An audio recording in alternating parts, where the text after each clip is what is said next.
नमस्कार दोस्तों, स्वागत है आप सभी का आपके अपने यूट्यूब चैनल ऑब्जेक्टिव सेंटर पर। इस वीडियो में दोस्तों हम लोग इलेक्ट्रीशियन फर्स्ट ईयर का दोस्तों ऑफिशियल क्वेश्चन पेपर देखने वाले हैं। ठीक है, तो चलिए स्टार्ट करते हैं। तो यहाँ पर देखिए दोस्तों, यहाँ पर पहला क्वेश्चन कहा गया है यहाँ पर कि घरेलू वायरिंग सर्किट में लैंप चमक कम और मोटर गति धीमी चलने से क्या कारण है। तो देखिए, घरेलू वायरिंग सर्किट में लैंप चमक कम और मोटर धीमी गति से चलने का जो कारण होता है वह रहता है उच्च मान श्रेणी परिपथ दोष। ऑप्शन नंबर यहाँ पर डी करेक्ट हो जाएगा। इसके बाद दोस्तों यहाँ पर दूसरा क्वेश्चन कह रहे हैं यहाँ पर उच्च तन्यता हेतु सिरोपरी लाइन में कौन सा जोड़ उपयोग किया जाता है।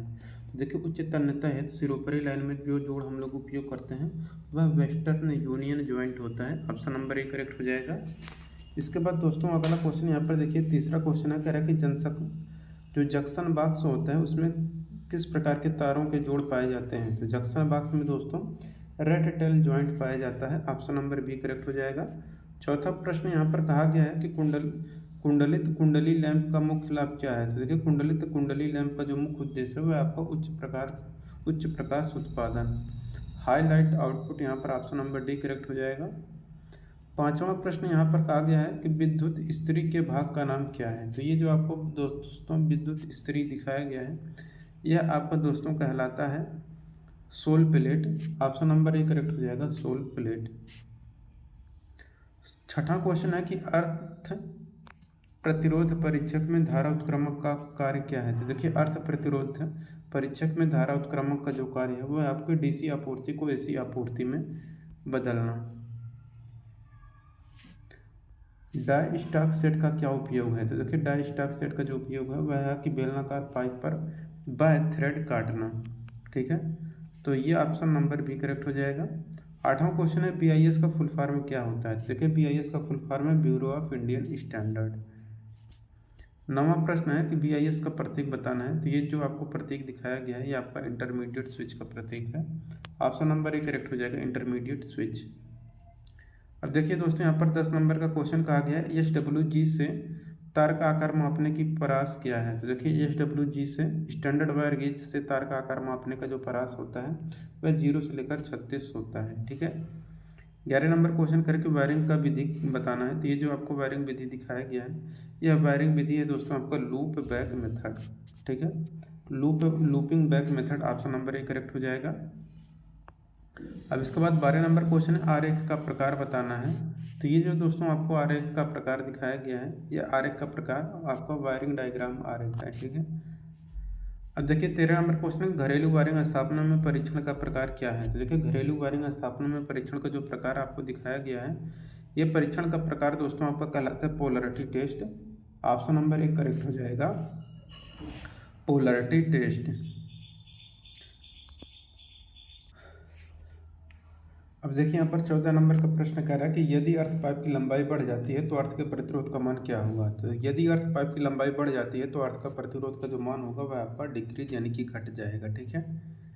15 नंबर का प्रश्न कह रहा है कि क्रिम्पिंग से क्या फ़ायदा है। तो देखिए, क्रिम्पिंग करने से फ़ायदा क्या होता है कि जो ढीले संयोजक होते हैं वह ख़त्म हो जाते हैं। अवॉइड लूज कनेक्शन से बचने के लिए हम लोग क्रिम्पिंग करते हैं। ठीक है। 16 नंबर क्वेश्चन है कि उत्पादन संयंत्रों में किस प्रकार की केबल बिछाने की विधि का प्रयोग किया जाता है। तो देखिए, उत्पादन संयंत्रों में जिस प्रकार के केबल बिछाने की विधि का प्रयोग करते हैं वह रहता है रैक इन एयर, हवा में रैक। 17 नंबर क्वेश्चन कर रहे हैं, बीआईएस के अनुसार नम्य कार्ड के लिए कॉपर कंडक्टर का न्यूनतम क्रॉस सेक्शनल क्षेत्र क्या है। तो देखिए, बीआईएस के अनुसार नम्य कार्ड यानी कि फ्लेक्सिबल कार्ड के लिए कॉपर कंडक्टर का जो न्यूनतम क्रॉस सेक्शनल क्षेत्र होता है वह आपका 0.5 mm² होता है।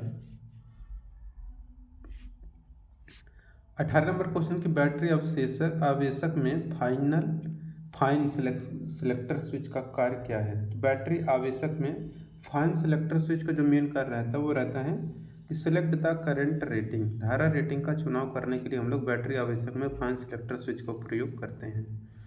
19 नंबर क्वेश्चन है कि पिंसर का क्या उपयोग है। तो देखिए, जो पिंसर होता है लकड़ी में से पिन तथा कील को निकालने के लिए यूज किया जाता है। 20 नंबर क्वेश्चन कहा गया कि प्योर साइन वेव के लिए फॉर्म फैक्टर का मान कितना होता है। तो देखिए, प्योर साइन वेव के लिए जो फॉर्म फैक्टर का मान होता है वह 1.11 होता है।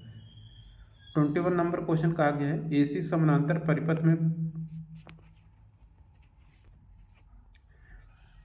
तो एसी समानांतर परिपथ में प्रेरकत्व का जो पारस्परिक होता है दोस्तों, वो आपका रहता है यहाँ पर ससेप्टेंस, यानी कि रेसिप्रोकल की बात किया है, यानी कि इंडक्टेंस का जो व्युत्क्रम होता है वह आपका ससेप्टेंस कहलाता है।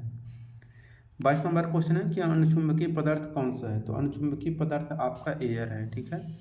23 नंबर क्वेश्चन है प्रकाश का नाम बताना है, तो ये जो आपको दोस्तों प्रकाश दिखाया गया है ये आपका स्पॉटलाइट कहलाता है। ऑप्शन नंबर ए करेक्ट हो जाएगा, स्पॉटलाइट। इसके बाद दोस्तों यहाँ पर 24 नंबर क्वेश्चन है कि यह प्रतीक क्या दर्शाता है।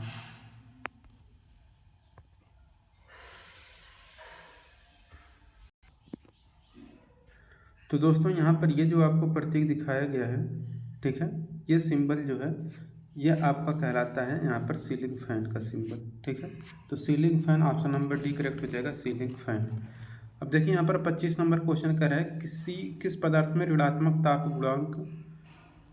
तापमान गुणांक का गुण होता है। तो ऋणात्मक तापमान गुणांक का जो गुण होता है वह आपका माइका यानी कि अभ्रक में होता है। ऑप्शन नंबर ए करेक्ट हो जाएगा। 26 नंबर क्वेश्चन है कि यल श्रेणी का एमसीबी के द्वारा किस प्रकार के भार को सुरक्षित किया जाता है। तो यल श्रेणी एमसीबी के द्वारा हम लोग गीजर के भार को सुरक्षित करते हैं। 27 नंबर क्वेश्चन है कि अपशिष्ट निपटान विधि कौन सी है जो बहुत सारी ऊर्जा बचाता है। तो अपशिष्ट निपटान विधि जो बहुत सारी ऊर्जा बचाता है वह आपका रिसाइकलिंग होता है, पुनर्चक्रण। 28 नंबर क्वेश्चन है कि 300 वाट से ऊपर के लैंप के लिए किस प्रकार के लैंप धारक का उपयोग किया जाता है। तो 300 वाट से ऊपर के लैंप के लिए जिस प्रकार के लैंप धारक का उपयोग हम लोग करते हैं वह रहता है गोलियत पेंच होल्डर। तो goliath screw holder option number B correct हो जाएगा। 29 नंबर क्वेश्चन है कि ब्रिटानिया टी जोड़ का क्या उपयोग है। तो देखिए ब्रिटानिया टी जोड़ का जो उपयोग है वह आपका सिरोपरी लाइन से सेवा जुड़ाव है तो जुड़ना, ऑप्शन नंबर सी करेक्ट हो जाएगा। 30 नंबर क्वेश्चन कहा गया कि विद्युत आवेश की इकाई क्या है। तो देखिए विद्युत आवेश की जो इकाई होती है वह आपका कूलाम होता है, ऑप्शन नंबर डी करेक्ट हो जाएगा। 31 नंबर क्वेश्चन है कि आपको आरेख का नाम बताना है। तो ये जो दोस्तों आपको आरेख दिखाया गया है ये आपका इंस्टॉलेशन प्लान है, ऑप्शन नंबर दोस्तों यहाँ पर डी करेक्ट हो जाएगा, स्थापना योजना। 32 नंबर क्वेश्चन परिपथ का कुल निर्गत वोल्टेज क्या है। तो ये जो आपको दोस्तों परिपथ का निर्गत वोल्टेज दिखाया गया है यह आपका दोस्तों 4.5 volt, option number C correct हो जाएगा। अब देखिए यहाँ पर 33 नंबर क्वेश्चन है कि डिजिटल घड़ियों में सामान्यतः कौन सा सेल प्रयोग किया जाता है। तो देखिए जो डिजिटल घड़ियाँ होती हैं इसमें हम लोग मरकरी यानी कि पारे का उपयोग करते हैं, पारा सेल, ठीक है। डिजिटल घड़ी में मरकरी सेल का उपयोग करते हैं। 34 नंबर क्वेश्चन कहा गया कि व्हीट स्टोन ब्रिज में गैल्वेनोमीटर के माध्यम से किस स्थिति में कोई करंट प्रवाहित नहीं होता है। तो व्हीट स्टोन ब्रिज में गैल्वेनोमीटर के माध्यम से जिस स्थिति में कोई करंट नहीं प्रभावित होता है वो रहता है आपका बैलेंस यानी कि संतुलन स्थिति में।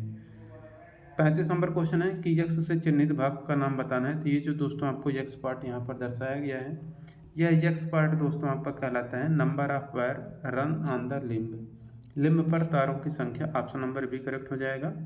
36 नंबर क्वेश्चन है कि बड़े ट्रांसफार्मर में चरणबद्ध कोर व्यवस्था का क्या फायदा है। तो बड़े ट्रांसफार्मर में चरणबद्ध कोर व्यवस्था का जो फायदा है ये आपका तांबे के उपयोग को कम करता है। 37 नंबर क्वेश्चन है कि परमियंस की इकाई क्या है। तो देखिए परमियंस की जो इकाई होती है वेबर प्रति एम्पियर टर्न से होता है। 38 नंबर क्वेश्चन का आगे विद्युत वाहक बल ज्ञात करने हेतु किस सूत्र का उपयोग किया जाता है। यहाँ पर विद्युत वाहक बल ज्ञात करने के लिए जो हम लोग सूत्र यूज करते हैं वह रहता है EMF equal to potential difference plus voltage drop. अब देखिए वर्कशॉप कैलकुलेशन एंड साइंस के यहाँ पर प्रश्न आ चुका है, खैर इनमें से मूलभूत इकाइयाँ कौन सी हैं। देखिए दोस्तों जो मूलभूत इकाइयाँ होती हैं वह लेंथ, मास और टाइम होता है, लंबाई, द्रव्यमान और समय।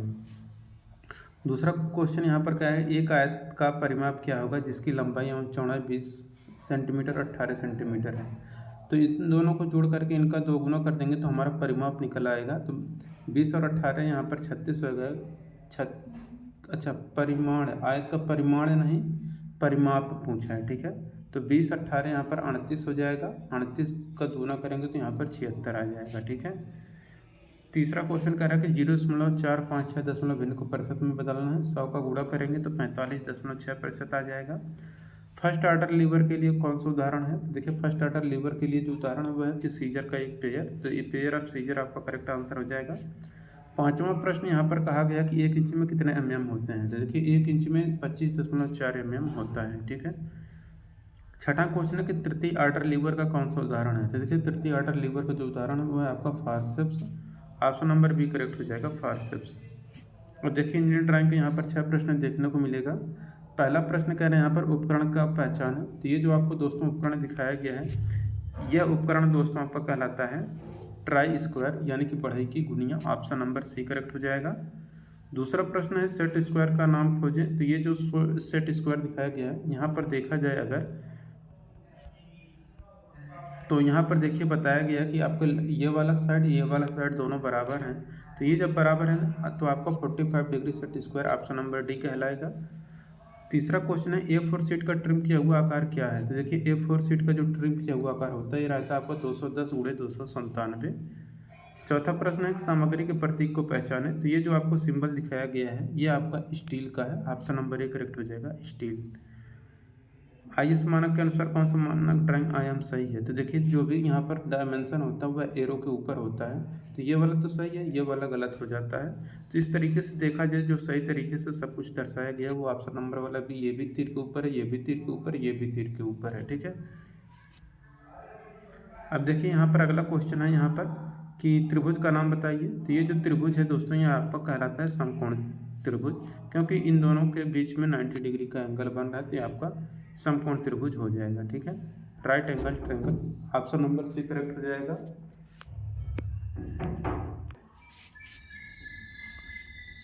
अब देखिए दोस्तों यहाँ पर एम्प्लॉयबिलिटी स्किल का प्रश्न आ चुका है, जो कि आपको दोस्तों 25 प्रश्न देखने को मिलेगा। यहाँ पर पहला प्रश्न यहाँ पर देखिए कहा गया है कि एक ईमेल में आप प्राप्तकर्ता का ईमेल एड्रेस, ईमेल का पता कहाँ जोड़ेंगे जिससे आप ईमेल की कॉपी भेजना चाहते हैं। तो उसको हम लोग भेजेंगे CC यानी कि कार्बन कॉपी। दूसरा क्वेश्चन है कौन से एक अच्छा संचार माना जाता है। तो देखिए जो अच्छा संचार माना जाता है वो रहता है कि रिसीवर के प्रति प्रेषक सकारात्मक है, sender is positive towards receiver. तीसरा क्वेश्चन यहाँ पर देखिए कहा इनमें से कौन सा सही नहीं है। तो देखिए जो सही नहीं है वह कि प्रत्येक ग्राहक से समान प्रश्न पूछना, यह सही नहीं है। ठीक है। चौथा प्रश्न यहाँ पर कहा गया कि विचारों, वस्तुओं और सेवाओं का प्लेटफॉर्म को क्या कहते हैं। उसको हम लोग कहते हैं एडवर्टाइजमेंट यानी कि विज्ञापन। पांचवा प्रश्न यहाँ पर कहा गया क्रिया के वर्तमान प्रगतिशील काल के साथ रिक्त स्थान भरें। तो यहाँ पर the train is passing through the tunnel हो जाएगा। ठीक है, the train is passing through the tunnel option number correct हो जाएगा।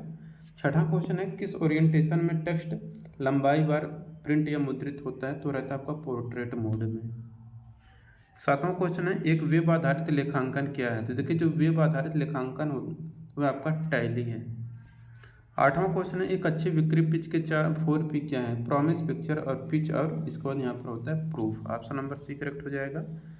नौवां क्वेश्चन है कि रेलवे या उड़ान की घोषणा को सुनना, शिक्षक का लेक्चर, यह सब किसके अंतर्गत आता है। तो रेलवे या उड़ान की घोषणा को सुनना, शिक्षक का लेक्चर, यह सब दोस्तों का कॉम्प्रिहेंसिव लिसनिंग के अंतर्गत आता है।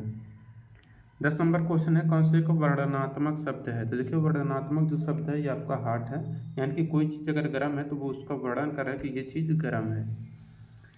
11 नंबर क्वेश्चन है कौन से फाइल मैनेजमेंट टूल है जो विंडोज़ के साथ आता है। तो विंडोज़ के साथ जो आता है आपका विंडो एक्सप्लोरर होता है। ऑप्शन नंबर सी करेक्ट हो जाएगा। 12 नंबर प्रश्न कह रहा है कि हमारे व्यक्तित्व का स्पष्ट विचार रखने को ताकत, कमजोरियां, विचारों, विश्वासों, प्रेरणा, मूल्यों आदि सहित को क्या कहा जाता है। जिसको हम लोग कहते हैं सेल्फ अवेयरनेस, आत्म जागरूकता। 13 नंबर प्रश्न करें कि प्रश्न पूछते समय कौन सा प्रश्न पूछना सबसे अच्छा होता है। देखिए प्रश्न पूछते समय जो प्रश्न पूछना सबसे अच्छा होता है वो रहता है open end close ended. Option number B correct हो जाएगा। 14 नंबर क्वेश्चन कहा गया है कि विंडोज में बनाए गए नए फोल्डर का डिफ़ॉल्ट नाम क्या है। क्योंकि विंडोज में बनाए गए डिफ़ॉल्ट फोल्डर जो होता है वो आपका न्यू फोल्डर होता है। 15 नंबर क्वेश्चन की पेस्ट कमांड के लिए शॉर्टकट कुंजी क्या है। तो Ctrl+V होता है पेस्ट कमांड के लिए शॉर्टकट कुंजी। 16 नंबर क्वेश्चन है कि एक जैसी स्थिति वाले लोगों के साथ एक जैसा व्यवहार किया जाना चाहिए। तो देखिए एक जैसी स्थिति वाले लोगों के साथ एक जैसा व्यवहार किया जाना चाहिए, यह आपका इक्वलिटी यानी कि समानता होता है।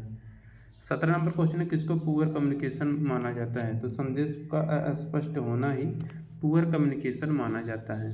18 नंबर क्वेश्चन है कि सफलता प्राप्त करने के लिए आवश्यक लक्षण नहीं है, आपका है कि अनएथिकल वर्क।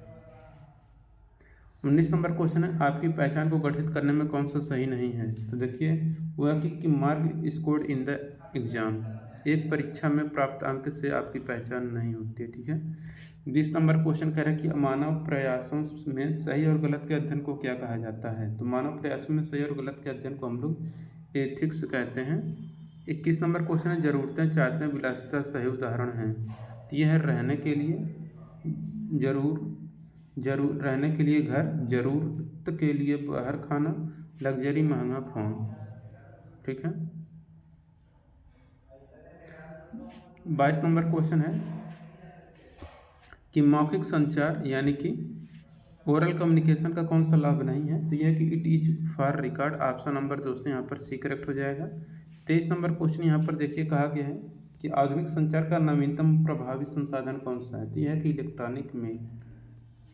अब 24 नंबर क्वेश्चन है कि निष्क्रिय आवाज़ में कौन सा सही है। तो निष्क्रिय आवाज़ में जो सही है पैसिव वॉइस में है जो वह कि हर birthday was celebrated by us. 25 number question है SWOT का फुल फॉर्म है स्ट्रेंथ वीकनेस अपॉर्चुनिटी थ्रेट। ये होता है दोस्तों फुल फॉर्म इसका। तो स्ट्रेंथ और अपॉर्चुनिटी करेक्ट आंसर हो जाएगा। मिलेंगे नेक्स्ट वीडियो में। Thank you.